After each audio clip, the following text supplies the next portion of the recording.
Welcome to the audio-only MP3 version of the Guitar Shop Podcast.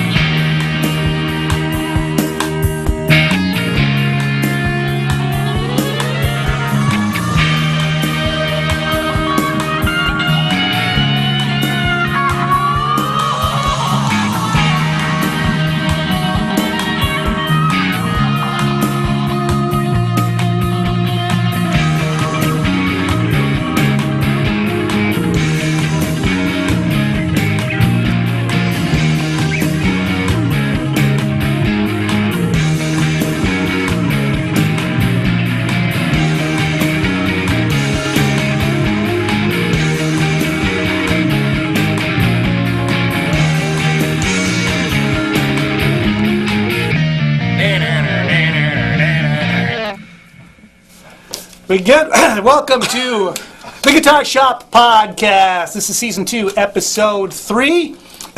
I am Wade Stark, owner of Wade's Guitar Shop. I'm Dan Hintz, and I'm not the owner of Wade's Guitar Shop. Who am I? I'm Alex Ballard. I work at Wade's Guitar Shop. And he is vying for the ownership of Wade's Guitar Shop via... How did you know about my evil maniacal plans to take over Wade's Guitar Shop? This is news to me. Antifreeze in my morning coffee. I was thinking about everybody. it, but, you know. Check us out on online on Miro, the Zune Marketplace, iTunes. Check us out. We are now on Facebook. There is a Guitar Shop Podcast wall on Facebook. Check that out. We also have for the iTunes iPod viewers out there who have many times sent us emails asking if we could do a version of the podcast that could be more easily downloaded onto the iPod without conversion. We now have a small QuickTime version for you iPod guys, but of course now the iPad is out, so everybody's going to switch from the iPod to the iPad, and they're going to want an even higher def version of the podcast. When are we going to talk about things that I understand? I don't know. How do you get your mouth to the receiver? I don't understand. I totally think that's what they should do. They should somehow turn that thing into a big phone. I want the big phone back. Where did the big phone go? I did start off on a really big car phone. Do you remember the big giant with the giant battery pack? And Hello? Yeah. Yes. Hello, no one else has a phone like this. Hello? Yeah. Check us out on the web at wadesguitarshop.com. That's Wade's Guitar Shop, no punctuation. All one word.com. And questions, comments, send them to... kind of writing, no punctuation. No punctuation. Wade's Guitar Shop at sbcglobal.net. I just do the dot. Oh, okay. So I just do the net now. We're also doing a podcast for drummers where we talk a little slower. Oh, ow! I'm just kidding. Hey, we're all drummers at heart. Alex, you know that once this is out in the ether, it's going to be out there. Oh, forever. drummers watch this? They know how to operate computers? I'm kidding, of course. I'm kidding. Yes. Oh, you kill yourself. Hey, I'm a drummer, baby. You know it. I'm a drummer, baby. You know it's true. Just makes me feel sexy. You know it's true. My apologies for we've been absent for a little while, and that mostly has to do with the fact that it has just been sort of buck wild crazy for everybody in the shop here right now. The store has been absolutely just inundated with repairs and crazy stuff going on here, so we've been trying to keep up with that. Dan's been busy in school and being a father. I'm a father. Alex is a father, yes. So it has been a little crazy, but we are going to try and get back on track here. Sorry, ladies. Let's shout out to the kids. Here's the kid. That's my boy. Here's the son. That's my son. No, I mean Donovan. Yeah. And hi, Stella. That's my daughter. Awesome. She's 7. All right, this episode we are going to be... So it's flowers. We're going to cake. Sorry. Cake? There's cake involved? Didn't you guys play with cake? Yes. That was a good show. That was fun. He plays the trumpet. He's crazy. Yeah, I did take my son to the Maritime Cake Show New Year's Eve a couple years ago, and that was at the Riverside. Yeah. Excellent choice. It was a very good show. But what was with the guy on the giant unicycle juggling flaming stick? That was kind of crazy. Yeah, I was backstage. You don't even want to know. Yeah, but you had really good food though, didn't you? Yes. A lot of liver pate. No. It was like a jambalaya sort of thing. Sweetbreads. Oh. Yeah. Hey, and news. Organ food? Is it okay to talk about maritime news? You have. Oh, yeah, signing to Dangerbird Records out of L.A. Yeah. Congratulations. Dangerbird.com. You'll see all the cool bands that are affiliated. Awesome. Kind of cool, Awesome. yeah. So maritime continues to rock the free world. We get breaks every once in a while. Well, you You certainly work deserve for it. it. Yep. Excuse me. Tonight. It's like, What? like James Brown. Yeah. Where's my At the end of the show, we're going to throw a cape over him. I don't feel good. Tonight, we are going to be taking a look at, Alex is going to be giving us a little demo of some different compressors, which we've been meaning to kind of dig at for quite a while. And what inspired this was Joe Meek, star of Studio Gear, has finally putting out some floor pedals. So Yes. that inspired us to look at several different compressors. We're going to meet the new house luthier today, Garrett Burton, who is going to give us GB. a little intro and join us on the podcast more regularly. I am going to give you quick tips on how to take care of your Floyd Rose tremolo, which I have been getting tons of email on people saying, can you do something on Floyd Roses? Tonight's not going to be the complete Floyd. And you can, You can. believe it or not. You can. No, that's what I try to prove tonight. That I love Floyd Rose tremolos. Oddly, And I'm not messing around. oddly enough, so do I. And even though I'm a Bigsby nut, it is an incredible design. And Huh? No, they were good. For Were they what? talking about, how long were they talking about Floyd Roses? I dropped out for a minute there. Yeah. yes, No, I'm back though. I'm Johnny back. Kaler over here. Johnny Kaler. yeah. I was a Kaler man from way back. The Floyd Rose. We're going to take a look at a couple of viewer mails No tonight. Kaler. We're going to try and do a quick marathon viewer mail session without going too crazy on Okay. responding I'm to each into one it. because I I'm got a into bunch it, of them. yeah. Hey, did anybody write in as in regards to the under How sexy you $100 are? thing? Yeah. Well, that's every week we get that. But anybody Enough, ladies. make a bid Enough. for the? We didn't specifically have bids, but actually we had response to. I'm sorry to say to Dan's $100 piece and to my $100 piece. We haven't heard anything on your $100 piece yet, but we've had My somebody. $89 piece. Yeah. Well, mine was 85, but with shipping, it I was thought you had 99, hairpiece. A hairpiece. You have the bad hairpiece. It looks very real, but yet it is a hairpiece. Yeah. Segment I'm sorry. one. I'm Segment sorry. one. All right, but Just reel that back a little. Stop, and then reel it back, and action. Okay, go ahead. we'd like to further apologize to all of you that this is what happens when we go for 11, 12 weeks before we do the next podcast. It's built up, so Plus, I don't think Yes. people understand that we get up at 5 in the morning, go to the hair trailer from 5 to, 9 or something? Then trailer, we 5, train, 10. we do vocal Put your training. hairpiece on. You put on the hairpiece and the syphilis, and you go to lunch.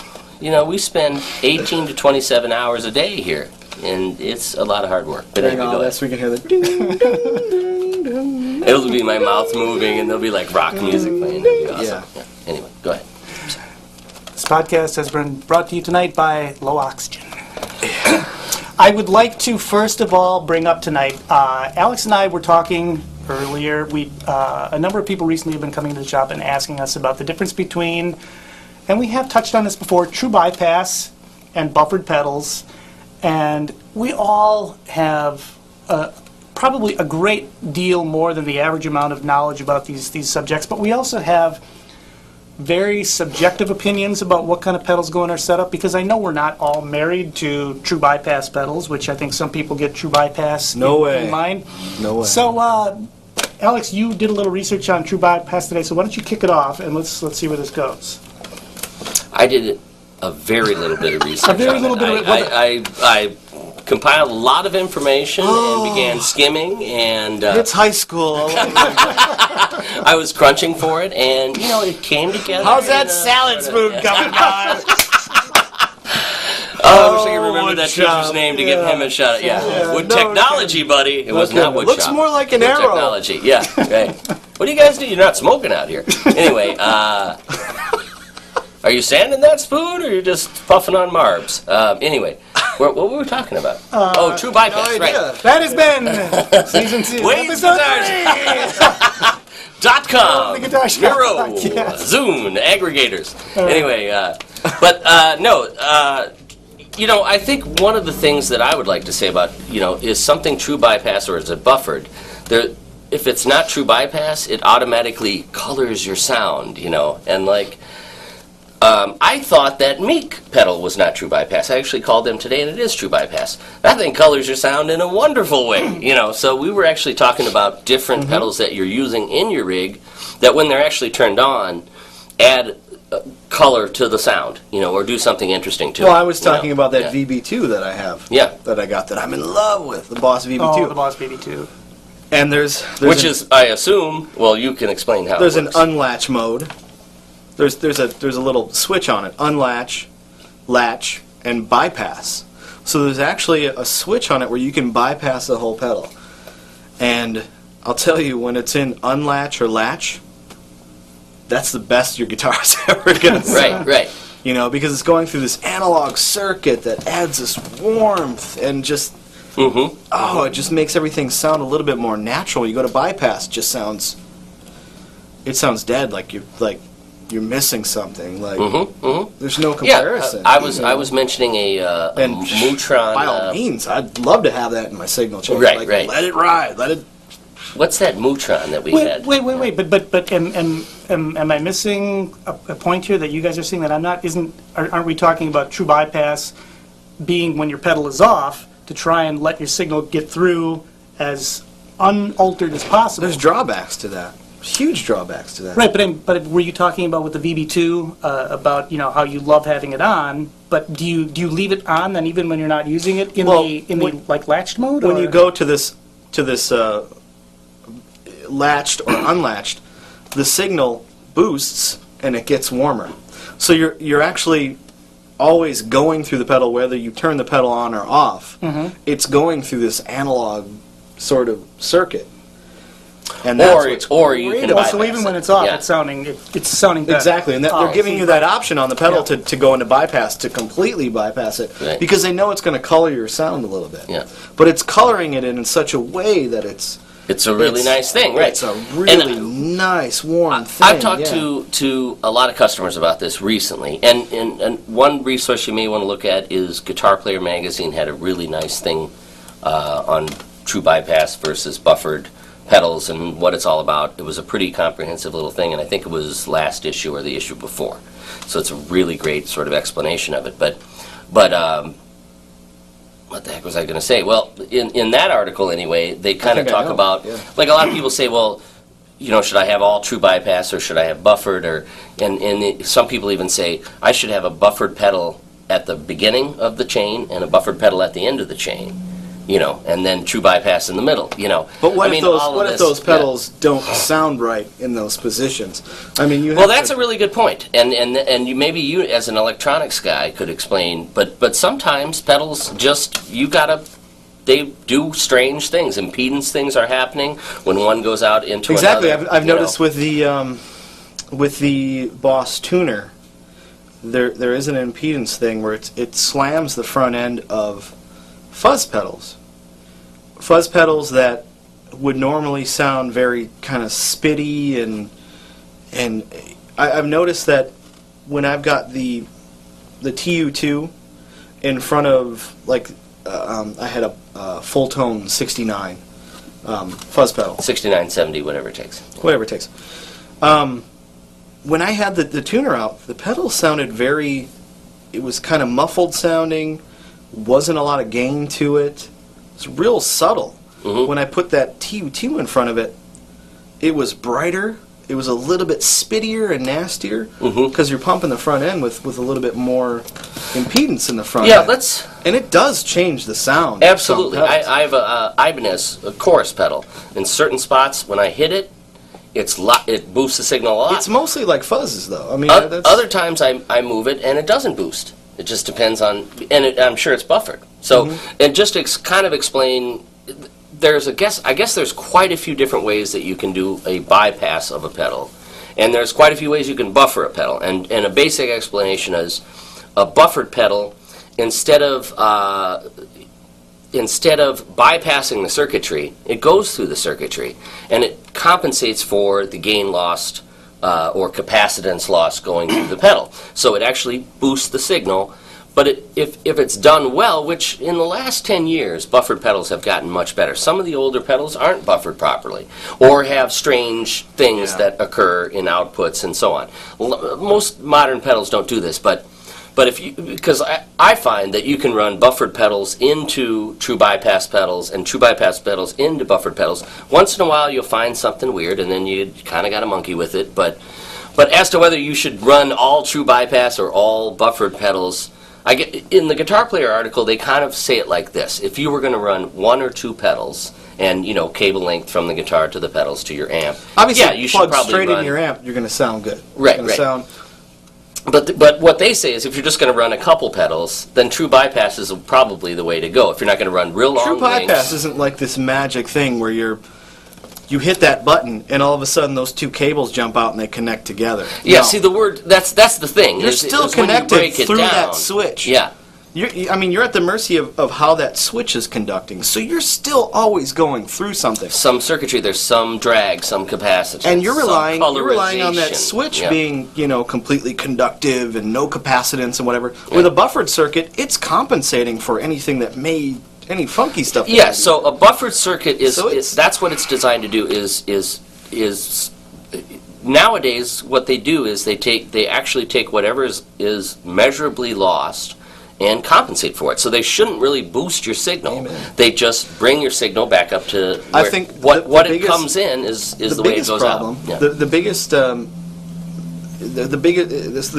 there are pedals out there like wah pedals, old Dunlop wah pedal. I mean, I had a Dunlop wah pedal when I was a kid that in bypass it would cut my signal a little bit and cut a little. It would probably add a little capacitance because it was Right. It was acting as a low pass filter. It was cutting out some of the high end. Exactly. Oh, I shouldn't have moved. So and that was pretty close to being a true bypass pedal. That was a pedal that was bypassed with no buffer. Right. And so by all means, give me the buffer because I lost here's the my thing. high end. There's bad true bypass, and there's good true bypass, and there's bad buffered, and there's good buffered. And in reality, really what you should, obviously let your ears guide you, but the bottom line is you're going to find pedals that you like that are just going to sound amazingly great. And nowadays I got a lot of guys coming in here, they're like, oh, I heard this pedal is great and it's really cool. Is it true bypass? No. Oh, well, then I'm not going to get, It's been such an issue. Don't pass on a pedal because it's not Right. true bypass. I'll say this, pass on it if it don't sound right. If you're running a lot of pedals, you've got a ton of cables in between everything. That's going to affect everything. the type of switch, the is gonna- length of cable, the type of switch. the input jacks. Every once in a while, you may run into a pedal that really sucks tone, like that wah pedal I had. And if it's noticeable, and you just get rid of it. Yeah, right? Yeah. I had a Boss. It was one of those plastic volume pedals, like an FV something or other, Like 500 EV something like that. something, or Yeah. and that totally sucked tone. Yeah. Get it out of there. But Boss has made a lot of pedals that suck tone, and they make a lot of pedals that do not. But suck I will tone. say this: in the last in the last Just- 10 years, the true bypass thing and the bypass thing in general has been such an issue that Yeah. I think no matter what you buy at this point, whether it's boutique, like a ZVEX thing or even MXR or Boss or full tone, everybody's aware that people are listening to their bypass tone. Yeah. And people are listening for differences And they're tweaking it. problems Yeah. that I don't think people should really worry at this point, unless And at the end of the they've day, got something older. At the end of the day, you're going to select. At some point, you're going to find a pedal that's buffered, or you're going to find a pedal that's true bypass that you just got to have. And I'll tell you and what, if that sometimes, pedal kind of sucks your tone a little bit. I'm glad I could help you folks with this because I know that you really wanted my opinion on this, and the devil in me and the angel in me have really helped you through this troubled time. Wade, you put the tater in dictator. I think we've learned to agree that we disagree. Well, All I'm saying is use the pedals that sound good to you, and if for some reason your clean tone sounds a little weird, just EQ it and just get over it. What's your spin on it? At the end of the day, Alex, you guys have nailed it. Everything that I was gonna chime in with was perfectly volleyed back and forth. That's because great minds. Definitely, the truth, what you people. need to do is to sum up what these guys said is use your ears, play around with the order of pedals, check information online. But most pedals designed today, you're going to get what you pay for. Yep. The switches in cheap pedals are a lot worse than the switches in better pedals. And the bypass. And odds are, if you have outputs that in many cheap freaking pedals, are crappy too. probably not going to be playing just your clean tone anyway, ever. So. But as we learned once Forget what before, that's on. don't invest it all in boutique cables. Can I say two more quick things Absolutely. on the subject? One is if Where you are your can't sleep at night with your various buffered and unbuffered and true bypass pedals, get a bypass loop like this one from Keeley. In the There's a case bunch of of different that- companies. Why? You plug your I would've guitar in done here and you go out to your amp, you click the button, boom, you're going through your pedals. When you're not using your pedals, boom, you're going straight into your amp. Good way to go. Another thing you can do is for example, quit playing guitar. Just you could become a lawyer. You get paid better, and you don't have to. No, what I was going to say is there's a number of companies that make little preamp pedals, stereo preamp pedals, but electro-harmonics. I fell asleep for a moment. Clear! Hit me. Electro-harmonics makes a stereo tube preamp, and you can plug your guitar into the stereo It's round. tube preamp, gas it up a little. Go through all your pedals, return back to that tube preamp and recover any gain loss, slam your amp, and guess what? You sound wonderful. If you play like me, which you don't. Live so get over it. Love it. That's it. I'm out. That's why I don't play electric guitar. Who the heck? Get out of here! It's Mysterio! Who was that masked man? Holy cats. Boy, I tell you, somebody needs to use the bathroom, they'll head right through the podcast. Wow, yeah. It was like the Alpo train. Yeah. Well, ladies and gentlemen, that was Garrett, and why don't we just take a quick intro to Who is this Garrett? who is this Garrett?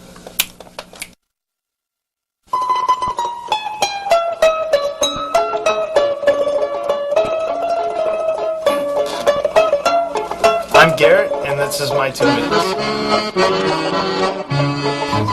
Hi, my name's Garrett Burton, and I'm the repairman / luthier here at Wade's Guitar Shop.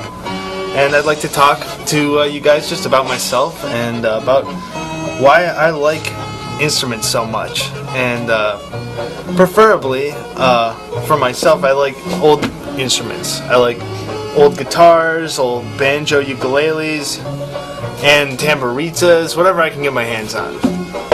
So, I gotta say, working on instruments is one of my favorite things. It's what I do now. I'm 24 years old, and I went to school for building instruments, and I went to school for repairing them, and I also worked at a violin shop doing violin restoration for a few years.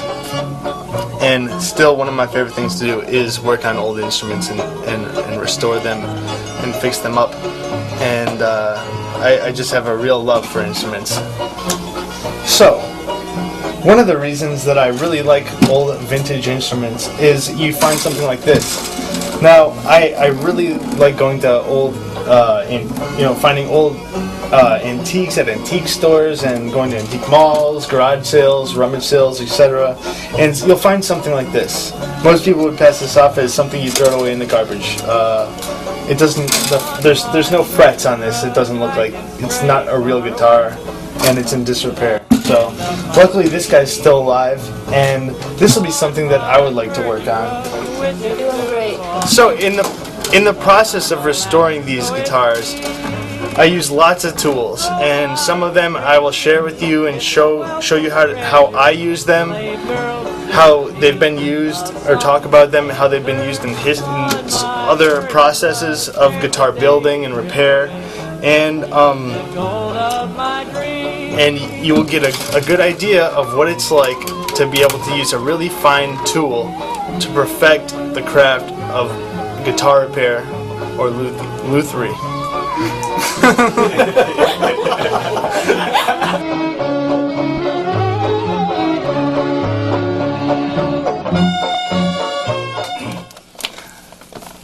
right, that's Garrett. He's going to poke his nose in for a couple minutes every episode and teach us all about his classic tool set and his funky old instruments that he loves. And welcome member to the shop and welcome member to the podcast. So welcome on board, Garrett. We are going to next take a quick look at Alex, who gave us I'll take a long look at that. a rundown on compressors. So Right here. Nice. And tasty. Good and tasty. Tonight we're just wanted to talk about, we get a lot of people coming into the shop who are like, so should I get a compressor pedal or what? You know, like what does it do? You know, so what compression does is, what? It's exactly the way I sounded the first time I came in. Really? Like Beavis? Oh.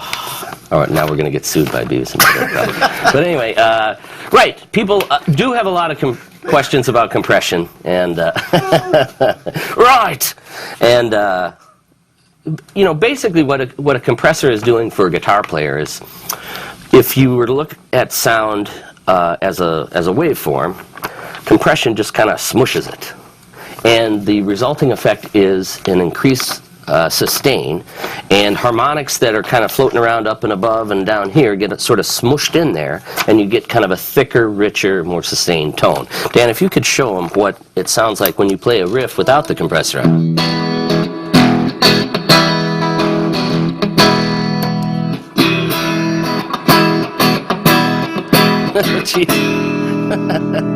We're compressing the living daylights out of it, but here, try that again on here.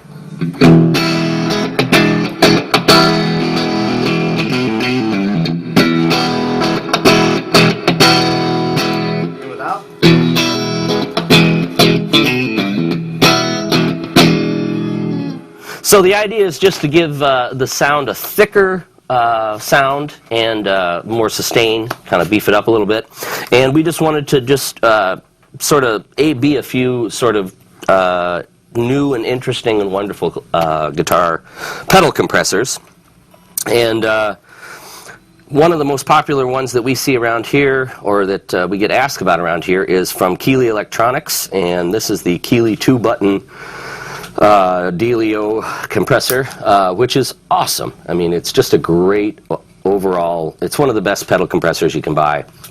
This is, I say, the 2-knob version of it, because it just has a sustain control, which is really what most people would call a compression control, and a level control. As we reduce gain, smushing, we're going to want to increase level. So the more we compress it, the more the gain technically should be reduced, and the more the level will probably come up. With just 2 knobs like this, it's pretty straightforward and simple to use, and you can kind of basically use it, play a little bit, turn it on, play a little bit, turn it off, like Dan and I are doing here.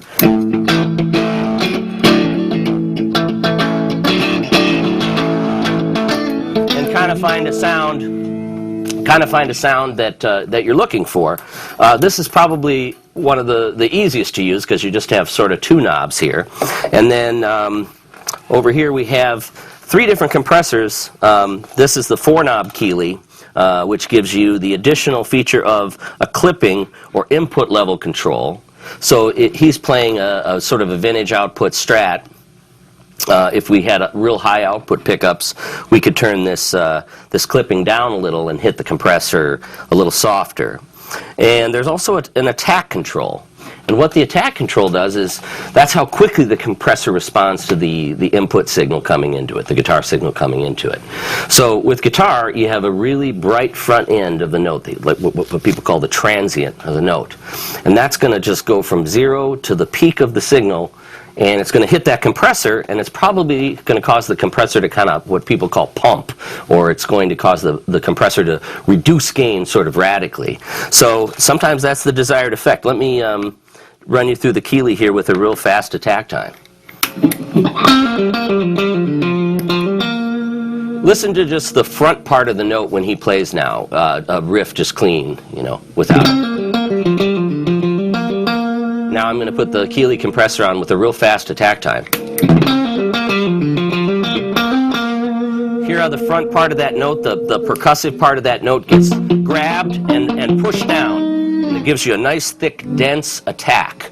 Now, what we're going to do is leave the compressor completely set exactly like it is, and we're going to take the attack time and set it in its slowest position. What that's going to allow, what's going to happen then is the transient, the front part of that note, is going to peak out, and then it's going to start to drop, and the compressor is going to grab it and smush it and prolong that sustain.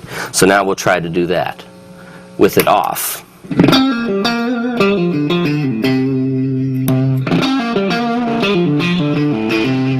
So we're getting the front part of the note, but now we're getting this nice natural buildup of harmonics behind the note. So that's basically what you can do with the attack control, is kind of see how quickly the compressor responds. And, we're looking at the Keeley. This is also another compressor from a company called Joe Meek. Joe Meek was a producer in the 60s and made some of his own electronics. A lot of his electronics were optical or optical-based compression. And an optical circuit works a little bit slower than another type is a VCA. What's a VCA? Voltage control amplifier or something like that. And then FET, that would be the other type. A field effect transistor is the other type. The optical type sounds great with guitar because it has a nice slow release and a nice slow attack, so it allows that transient to pass through. This does all of that, but it also has a really quick attack time and a really quick release time if you want. But it uses an optical circuit, so let's hear that, what that sounds like without guitar. I mean, without compression.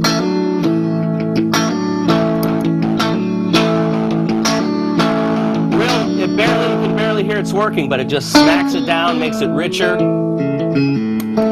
That's without it.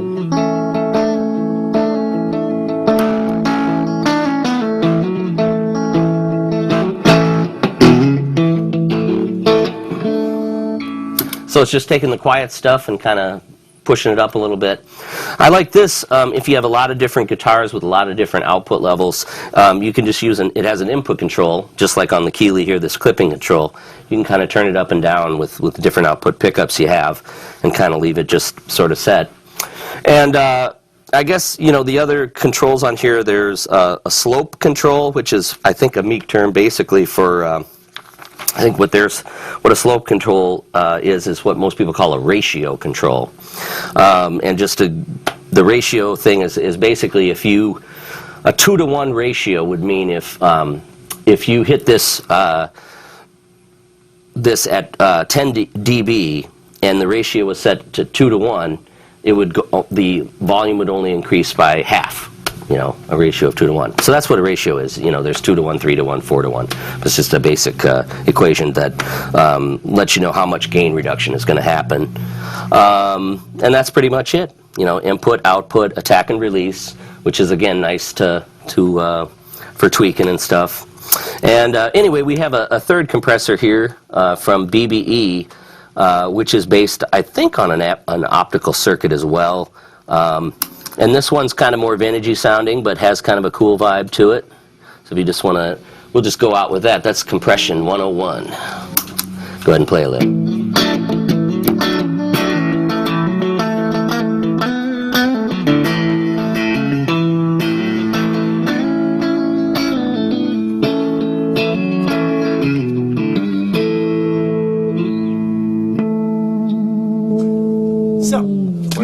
Compressio Delicio, and you know, one of the things that we talked about just very briefly after we shot that was that we were a little surprised at how the BBE sounded compared to its bigger brothers. Yeah, it fell a little short. Yeah, we couldn't quite get it to sing the way the Meek and the Keeley. But we're talking about a $260 Keeley and roughly a $200 Meek. I mean, that's what we sell them for. Well, the Meek is less the Meek shall expensive inherit than the earth. You sure? Yeah. I'm sorry. Anyway, Got Meek. So you've recently switched from your 4-knob Keeley to the Meek. I mean, that's currently well, your active I can't say compressor? that. No? Well, is it in your pedal board? I could tell you, but then I'd have to kill you. No, the Keeley is off of the pedal board. The Meek is in the pedal board. Right. The Keeley is still in my possession. Right. And that's all I can say to you. Until Joe Meek comes out with a delay pedal. If it's analog and it's got a reel of tape in there, I'll take it. A reel of tape. So you love your Keeley comp. I love my Keeley comp. I love my still love Keeley my comp, Keeley but I mean, is there anything there that's going to, the big difference that I saw was that the Keeley compressor seems to add some sort of high Pixie harmonic. dust? It is pixie dust. Yeah. It's attack heavy, which I like. Smack. Yeah. It sounds more like a vintage compressor, like a 60s sort of compressor. The Meek, though, is completely balanced full. It even may add some bottom end to your tone, and it's hard to pick up.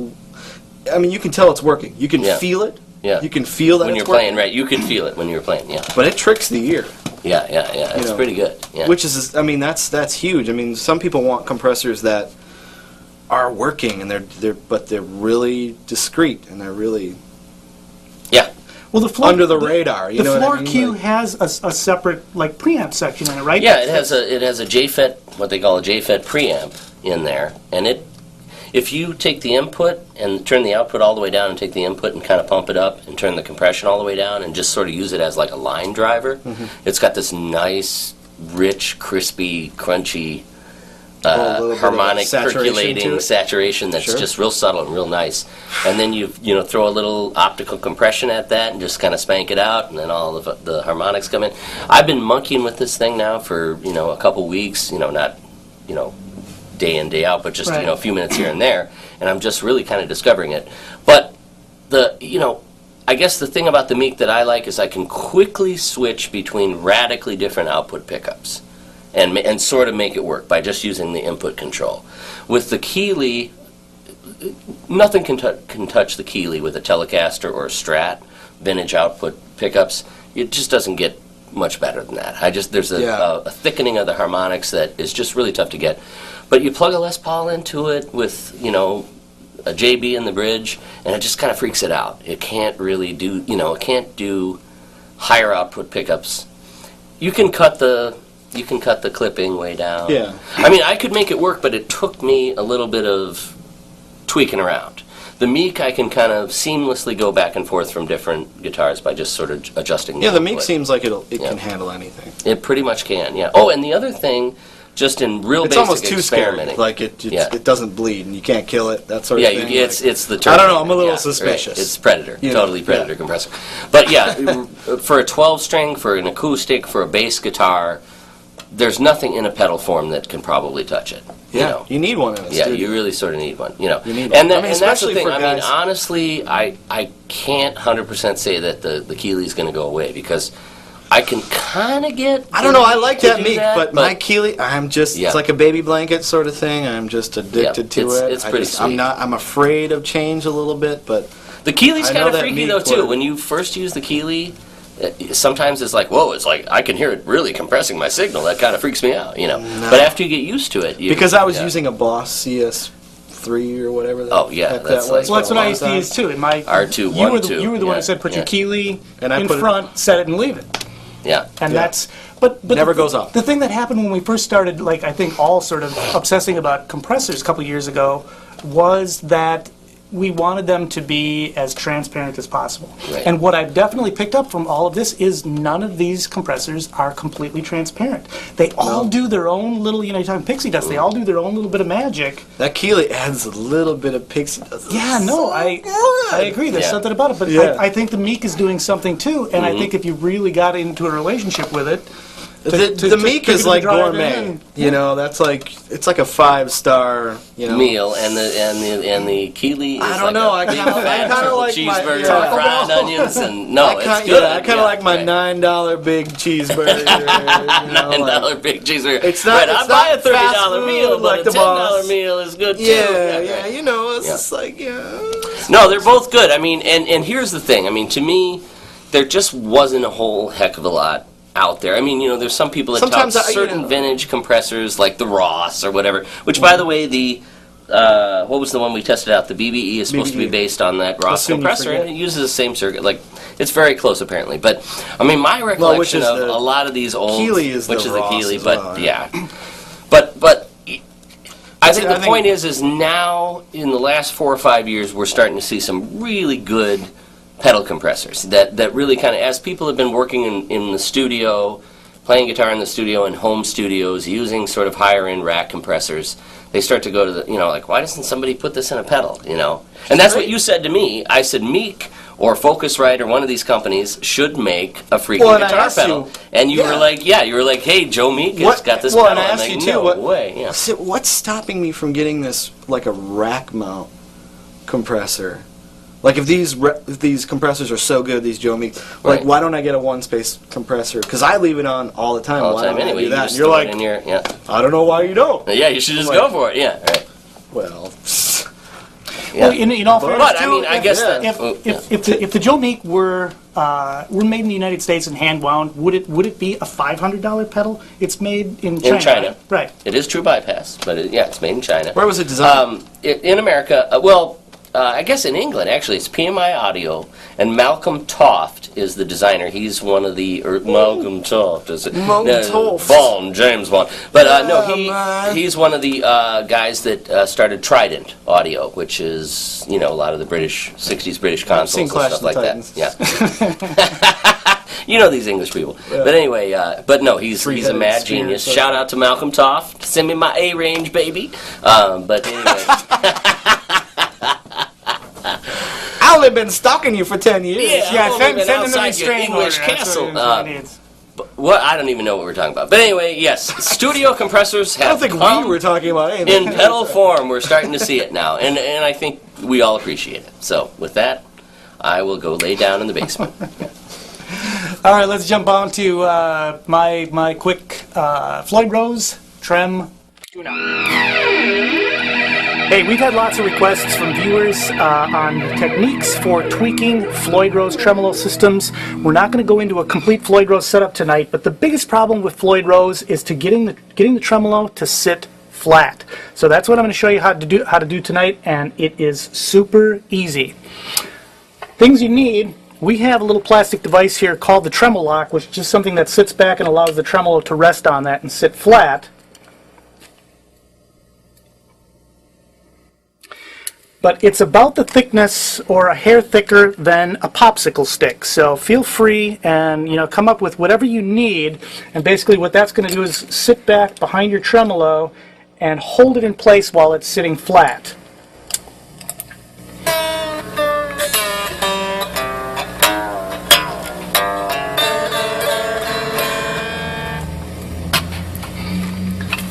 Now take a look at the tremolo sitting.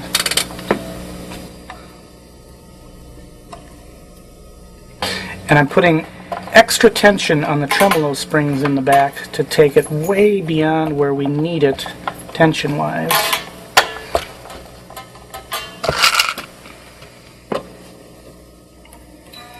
Then from there, I'm now going to put the trem setter behind the tremolo, which allows it to sit flush, which is what we want back here. We want that tremolo sitting flush. And this could be done with the popsicle sticks too, because the whole idea is to just get that tremolo sitting flush, and as long as something is back there holding it while you're doing this. So at this point now, we take the digital tuner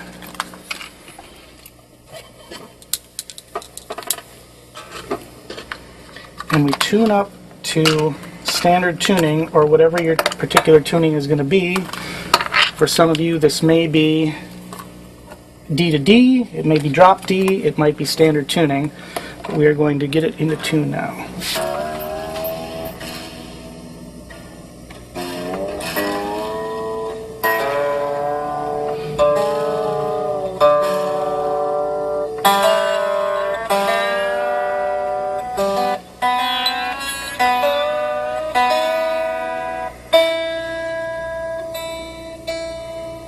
This is super easy to get it in tune at this point because it's functioning like a non-tremolo guitar right now. Tremolo is stopped from doing its thing.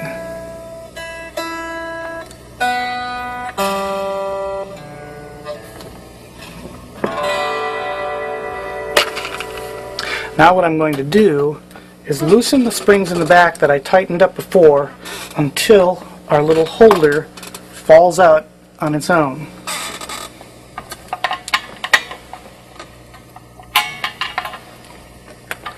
And what I'm doing here is a little bit on one side and then a little bit on the other side. Always the right tool for the right job. Have a nice Phillips with a big fat number 2 tip on it. Now I'm going to loosen.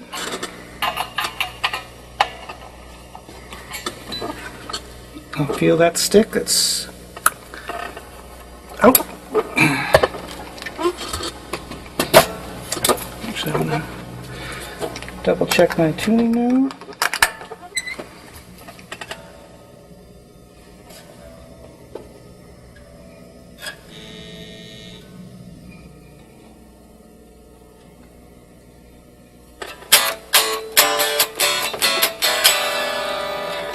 Lock down your locking nut.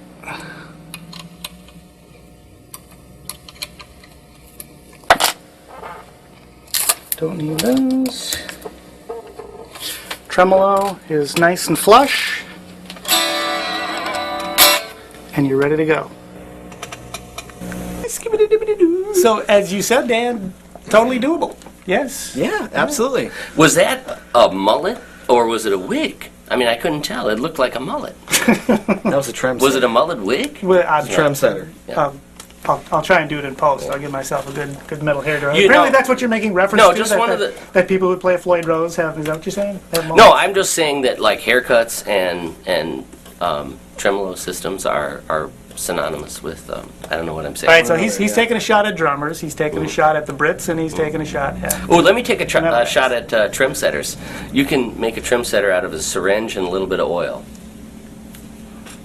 I don't even know what that means. Nobody knows what a trim setter is, but stay away from it. Trust me. Yeah, I'm out it.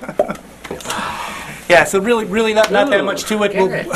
We'll Seeing your fleshy side. we will follow this up not too long from now with a complete Floyd Rose setup. Maybe we can have it in the podcast or just on the. Don't fear the on Floyd website. Rose. They're amazing tremolos. Let's call Floyd. Don't let it be your first guitar, though. If you are not willing, Definitely not. if you are not Yeah. willing to spend a lot of time getting to know your guitar, do not make the Floyd Rose guitar. Two things you don't want to do first thing. It won't be your getting first into the guitar. music business. It won't be your last guitar. Floyd Rose, and don't hang around with Axl Rose. That's my advice. Save me. Feel me. You know, it's funny. The podcast was over 2 hours ago, and he just keeps going. Yeah. Kill me, Floyd Rose. all right. Tune me. Tweak me. To end my life. Retune me. Tweak me. Listening to him, I get nauseous. Listening to him. I wanna die. Playing a Kaler, I feel superior. Yeah. I got a Bigsby on Feels yours. superior always. It's got this false sense of superiority. Hey man, I play a Kaler, dog. It's Hey. not even questioned. Yeah. It is not even questioned. No. I must. Let's give a shout out to what's Kaler's first name? Harvey. Ron Kaler. All right, we are going to go for the marathon viewer mail right now. Bear with us. We're going to. I'll keep my mouth I'm going to spit at the camera. Who knows what's We're gonna see happen where at this this goes. So Okay. hang in there, folks. And they're long ones too. And I'm going to paraphrase. They and we're got gonna- questions, we'll I get got this rolling. answers. Are we ready? Mhm. Start the timer. And action. This is like what's the taxi quiz show? Deal or no deal? No, the cable one. The taxi and the suitcases. Doesn't make any sense. No idea. Yeah. How to beat up a fifth grader. That's good. What's You don't know. Am I stronger than a fifth grader? That would be an excellent show for you to be in. It's stronger than a fifth grader. Oh, it's funny on so many levels. How low is it going to go? I don't know. I'm sorry, redneck guy. What's up, dudes? I just started watching your podcast series because I found out about it while searching the TDPRI, another excellent I source. have no idea what that is. For DS1 mods. Somebody told me about you guys' DS1 mod from your first season. I did it. Didn't even have proper tools, so I had to wiggle with pliers until the D4 and D5 broke. Excellent. See, I love that. I love There that. you go, man. Don't let nothing stop you. Yeah. You know what? I've used toenail clippers. I tied a string around it and slammed the door. What are you, a surgeon or something? Toenail clippers. That's uptown. That is up to that's straight up Walgreens aisle 3. Wow, this is the hillbilly mod. I like it. I like the cut of your jib. A little Let's dangerous, go. but it worked, and it's still not my favorite pedal, but it sounds way better than it did before. I think Hell yeah, I'm your down with mods, that. I agree. the mods that only involve I dig mods that only involve removing components. I refer to them now as vasectomies. Well, Are there SD1? Not a toenail clipper. Are there SD1? Vasectomy with a toenail clipper. That's where you're going. wow. Are there SD1, BD2, so Blues Driver, Super Distortion, wait, SD is... That's Super Overdrive. Distortion. Yeah. Is that Super Overdrive? Super Overdrive. Super Overdrive, right. Yeah. Are there mods that can be done by Wow. just snipping rather than adding components? Anything you know on those There two? are, but we'd have to kill him, wouldn't we? He just wants to kill everybody. For the SD1, you can Diode 3? No, you can clip either diode 6 or diode 5. It's going to turn it into more of a that was the Working Man mod. Oh yeah. The beginning, if you listen to the beginning of Rush's Rush Working Man, You which is will have that tone. it's like a It makes very it overdriven, crazy, breaking like, up, crazy, Yogurty kind of. spitty Marshall kind of thing. It loses all dynamics. Yeah. Yeah, it's real good. So How did you do that asymmetrical thing? Or symmetrical, asymmetrical? Well, it is asymmetrical, Yeah. and that's what you're doing. You're cutting one of those symmetric or the asymmetrical diodes. But if you take out either D5 or D6 and you run a jumper across there, you're going to get symmetrical clipping, which is going to make that pedal sound almost exactly like a tube screamer. It's pretty awesome. I've Yeah, you get a little bit more mid-range. traveled around in that. You Yeah. lose a little bit of output. It's negligible. You gain a little bit more mid-range. It sounds a little bit more smooth. What I ended up doing was doing that same mod, but instead of when I ran the jumper, I used some red licorice. And check this out. It's going to be a while. This was supposed to be the viewer mail marathon, Yes. and we're Let's move it along, trudging move it through the Well, mod on the now. BD2, basically, there's a bass boost mod that you can do. That if you pull out the board that's connected to the I think it's the tone knob and the volume. There's one capacitor on there. I don't know what the cap is, but if you actually take that out and run a jumper across that capacitor, you'll get maximum bass out of the thing, and it's really pretty thick. fat, It's almost like yeah. sounds like a. And can I just say quickly, if you don't mind spending a little bit of money, it's absolutely worth it. Send your BD2 to Robert Keeley. He does an awesome freaking mod on it that just gives you a huge range of tones. Definitely makes it nicer. Cool. He had a whole bunch of other stuff here, and I'm just going to quick say any quick tips. Always on, cut the green wire when there's a bomb press. Green or blue? Remember the scene in The Abyss where Ed Harris went way down to the bottom of the ocean, and he had this sort of green light on, and they said, cut the green wire, and he looked, and he's like, both wires look the same. So I know he this just is cut sick, but the only part I remember is when Master Antonia was laying there and she She's doesn't have dead. anything off. Come on! That's a whole other thing. He goes into talking about affordable tube amps And then it just blah, turns blah, into blah, gibberish and then after it's a that, bunch yeah. of gibberish about no. No, I'm just kidding. You're a about wonderful quick, person, I'm sure. Quick tips on setting up an acoustic guitar, particularly, he says, if you read reviews, no, we're going to skip that. Moving on. We love you, though. Yeah. All right, moving on. Got a question for you. So I bought a Fender Made in Mexico Telecaster a couple months ago. I replaced the pickups with some Seymour Duncans and was happy despite some slight buzz that I thought a setup would take care of. Turns out the setup didn't take care of the problem. I took it back to the shop, but they didn't seem too interested in really figuring out the problem. And I was looked at with crazy eyes when I asked about refretting, maybe because I'm a girl and most guitar guys think we all love Taylor Swift and capos. So, I know Mexican-made stuff from Fender gets a bit of a bad I rap. love Taylor Swift and capos. Yeah, I got no problem with You know either of what? those Yeah, things. exactly. I I use think we're gonna capos have all the time, and I use Taylor Swift. Since I really don't want to return to that I mean, hurt your store feelings. or don't have the cash for a possible refret, how do I know if a refret is necessary, or can other sanding of the frets or anything like that be possible? So this is just like a Wow. you buy an import guitar. What can you do? What do you get? And You gotta find a reputable shop, because 10 to 1, if it's a new Fender guitar, it probably does not need a refret. It probably just needs a proper setup. It sounds to me like you got a setup, but you didn't get a good setup. I would say try somebody else. You'll be out 40, 50, 60 bucks on another setup, but ask around to some of your guitar player friends or anybody you know that's been doing this a while and say, hey, who sets up your guitar? Cruise down there, pay the money. It's worth it. You get a good setup. Yeah, you could refret it, but if you can't even find a good setup, who are you going to find to refret your guitar? yeah, I mean, And I'll yeah, pass and with certainly on a new Mexican Strat or Tele, you're not going to need a refret, but you might need a little fret dressing. Sure. You may have a high or low fret, and a little bit of sanding. Get somebody to dress the tops of the frets for you, because Sure. even if it was done pretty well, if you get your frets dressed when you get it set up the first time, you are going to have a much cleaner sounding, better sounding instrument, because every string is going to play much more true on every fret. It only takes one bad fret to make the whole bunch of apples sour. Anything follow up on that, Dan? Do you miss doing setups?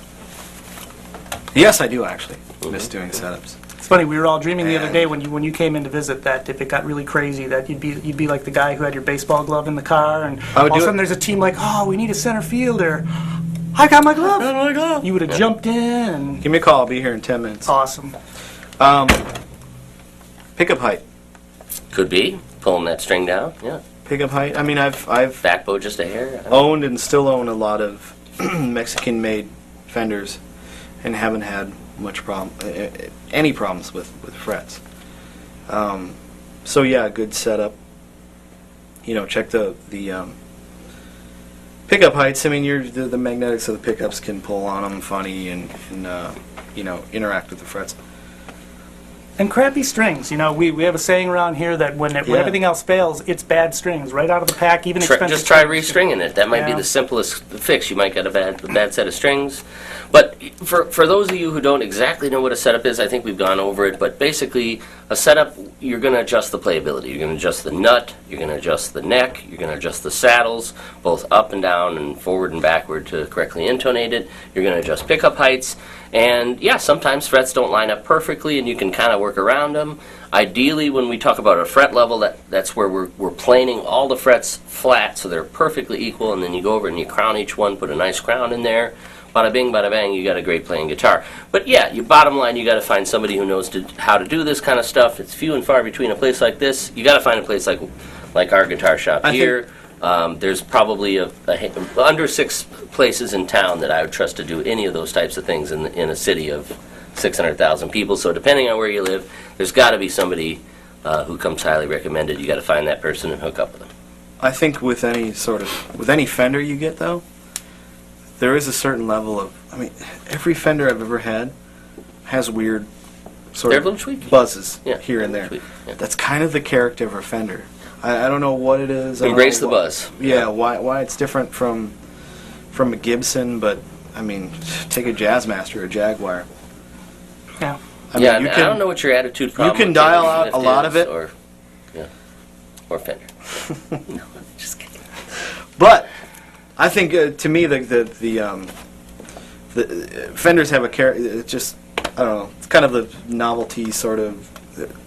I don't know. You start to live with the buzz Live with the buzz. Live with the buzz. Love your buzz. to a certain extent. Yeah. I mean, There's if you're bad getting setup like and a 50% little across acoustic the buzz, board, yeah. it's too much. If you're getting like 15% buzz on your fretboard, That's just how That's Fender And a is. lot of what buzzes acoustically won't come through your amp. Yeah, so, that's just so, exactly. so plug it in and use Plug your it in. ears. If it's not coming through the amp, it don't matter. A good That's a- electric guitar not plugged in is going to probably buzz. It's a trait of a Fender, yeah. Exactly. And wherever you are all over the world, send us an email with really good repair shops in your area. And maybe what we'll try and do is we'll Yeah. try and compile a list of highly recommended shops. That'd be and great. We'll yeah. throw it on the website. Or if so- you're a shop, email us and say, hey man, I know how to set up a guitar. Tell people to give us a shot. There you go. All right, last one. You guys are going to have to help me out with this because I don't want to sound like I stacked the deck for myself here, but this was a guy who, and let's see, the last one was Joseph, and then before that was Holly, and the one that I threw at Ed before, I don't remember who that was, so who was that, Ed? Aaron. Aaron, all right. Thanks a lot for the... Aaron will revisit you. Go on without me. Yeah, we really need some fake blood in here. It came from Yeah. the grassy knoll. There was more than one shooter. I watch your podcast and have checked out your site. I hope this is not an intrusion, but I have a couple questions for you. I just turned 50 and have been working in the building industry for 30 years, the last 15 as a consultant, but I used to be an active musician playing upstate New York 5 to 6 nights a week. As you know, the building industry has been in shambles the last couple years, and I'm getting to the point where I want to start thinking about some kind of retirement, doing something I like.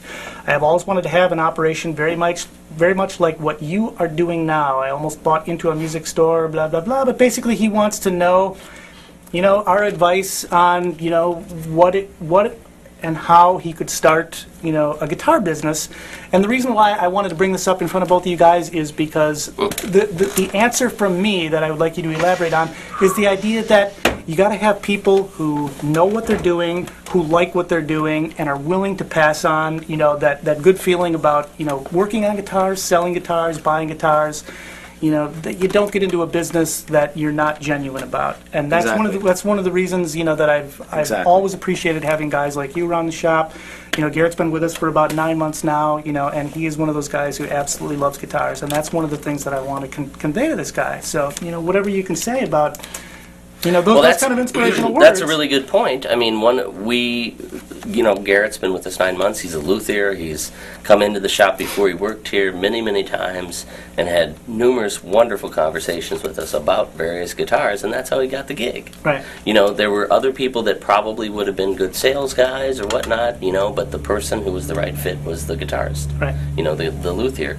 And, I guess my cut on it is, what happened maybe 8 or 10 years ago is a bunch of people came into the industry, music retail industry, and said, hey, this is like office supplies or electronics or whatever. Mm-hmm. We can make these big giant box stores and it'll all be good to go, But at the end of the day, I think, it definitely killed a lot of small shops and a lot of these big stores with their lighting rigs and all sorts of promotional stuff and It's not like buying money and low prices and everything. buying a DVD or a Yeah. CD or a... No, or a VCR. I mean, I think it worked to drag people. People like the spectacle of these mega stores. I like the spectacle of the mega store. I like to go in there and see every single color of this year's Les Paul or whatever. Right.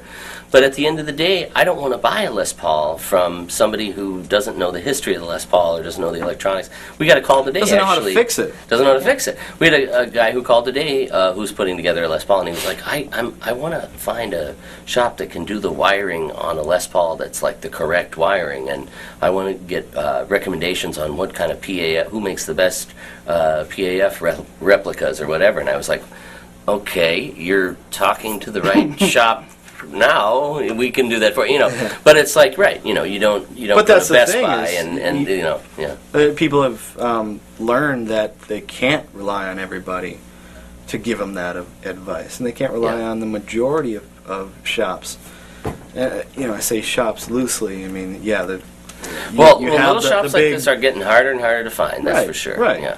And you come to not expect that you can find that information, which is a shame. We've had these discussions about eBay too, and all of that, and obviously people have different reasons for accessing Craigslist and eBay and so on. But I was reading one of these recording magazines that I read a lot, and they were talking about using a guitar to be a baritone or to be a bass by using octave pedals. And somebody at some point said, well, just get a Squier bass. You can find them online, for $130, or blah, blah, blah.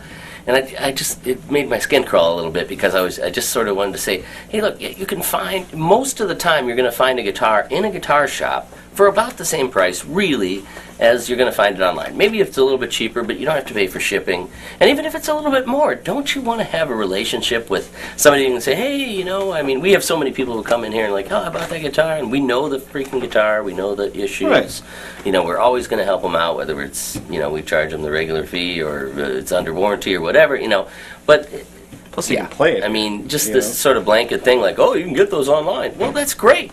But, you can probably get it local. And if you can't get it local, you got to bust a move, you got to go online. But, meet somebody. Find your local shop because they're going to go away if you don't find them, Got to get in there and spread your money around a little. What did you say to me the other day about effects pedals? When I was saying we were talking about like $200 and $300 pedals, you said, I don't know what your exact words were, but it was to the effect of, yeah, go ahead.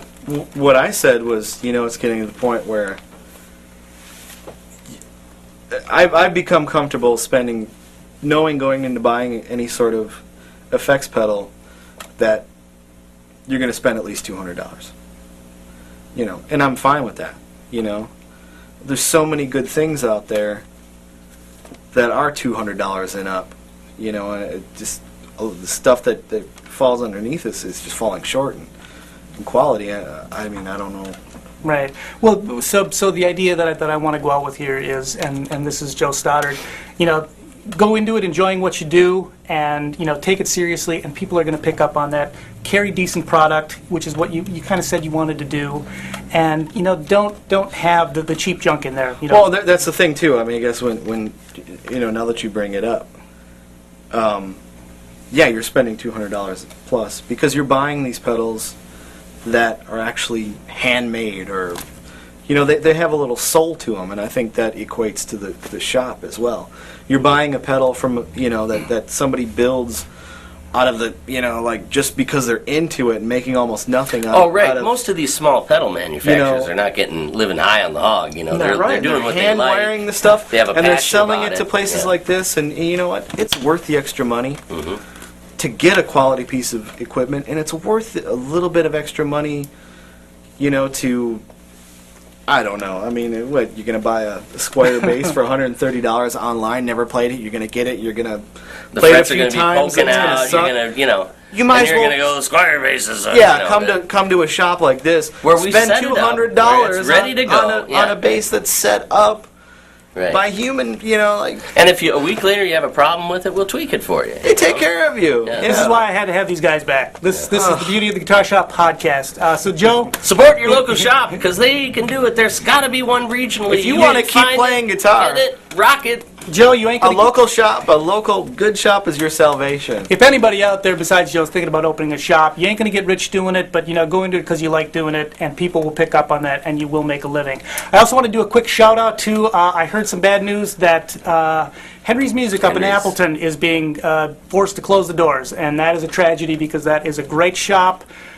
So Gary and the gang up at Henry's, if the news is true, really sorry to see you guys go because that is one shop that I've always loved going to. This has been the Guitar Shop Podcast, Season 2, Episode 3. I'm Wade Stark. I'm Ben Hicks. I'm Alex Ballard. We will be back very soon. This time it's not going to be a long hiatus. Check us out at WadeGuitarShop.com. Send us questions, comments, pictures, or your favorite repair shop in your area to Wade's Guitar Shop at SBC Global. And the gang has been all here. So, Ed, it has been so good to have you over here. Jocelyn. Oh, we lost an eye! Oh! Here comes the big car for Jocelyn. We are outie. See you again soon. And, oh, yeah. Sir, hold that. And Garrett says, peace out. Peace out.